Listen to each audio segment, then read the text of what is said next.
आता माघ महिना चालू झाला आहे, तर माघ महिन्यामध्ये काय करायचं? या माघ महिन्यामध्ये बरेच जण मुंज पण जीव घालतात घरी.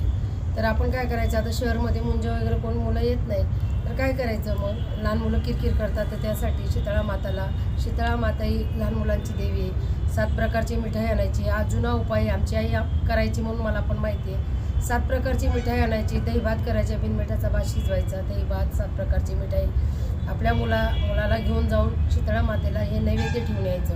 जर मंदिर नसेल तर मग काय करायचं? आपलं हे मुंजांचा महिना या, तर पौर्णिमेच्या आधी चावदश येतो. पौर्णिमा आधी नंतर येते, त्याच्या आधी चावदश येतो.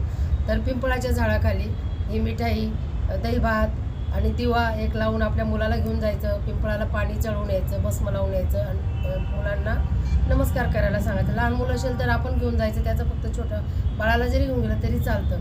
कारण शीतळा माता ही लहान मुलांची देवी आहे. आता मंदिर नसतं बऱ्याच ठिकाणी शीतळा मातेचं, तर तुम्ही पिंपळाला सुद्धा ठेवू शकता. हा जुना उपाय ज्यांना माहिती असेल त्यांना बरोबर कळून जाईल ताईने काय सांगितलं म्हणून. आणि खरी गोष्ट आहे, करा, अनुभव घ्या, मुलांसाठी करा. रामकृष्ण हरी.